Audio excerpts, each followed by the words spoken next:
Magandang gabi Pilipinas. Live mula sa Pag-asa Weather and Flood Forecasting Center, narito na ang latest sa ating panahon.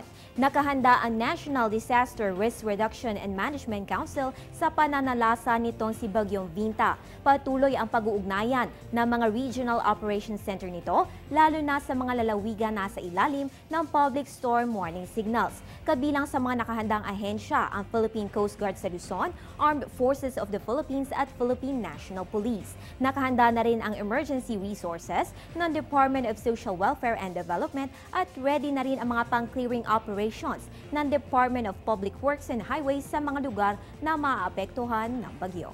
Samantala, para sa ating localized weather update, alas 8 ng gabi inilabas na Pag-asa ang thunderstorm advisory sa Mindanao. Kasalukuyan nakakaranas ng thunderstorms ang ilang bahagi ng Sarangani, Misamis Oriental, Bukidnon, Surigao del Sur, Davao del Sur, Davao City, Davao del Norte at Agusan del Sur. Ang mga pag-ulan na ito ay inaasahang magtatagal sa loob ng 1 hanggang 2 oras. At dahil magsisimula ang long weekend ng ating mga kababayan bukas, nakahanda pa rin kaming magbigay impormasyon. Aalamin natin yan sa aming pagbabalik.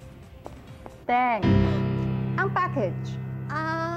Ma'am, sabi ng Air 21 on the road na. Ano, Teng? Ang package. Ma'am, sabi ng Air 21 na receive na. Okay, very good. Basta padala, sagot ka ng Air 21. May real-time delivery updates via text para worry-free ka. Teng, ang package, napadala mo na? Yes, ma'am, sa Air 21. Sa Air 21, sagot ko, padala mo. Mga kababayan, narito ang mga numerong dapat nyo malaman ngayong undas. Para sa mga babiyahe at may mga katanungan tulad na lamang kung ano ang lagay na lansangan, narito ang numero ng Department of Transportation and Communication, North Luzon Expressway, SC Text Emergency Numbers at South Luzon Expressway. Narito rin ang Skyway Hotlines na iya at MIA para sa mga babiyaheng panghimpapawid at Toll Regulatory Board. Isama na rin natin ang LTFRB, PNP, Red Cross at MMDA. So ayan mga kababayan, save the numbers in your phones for your information.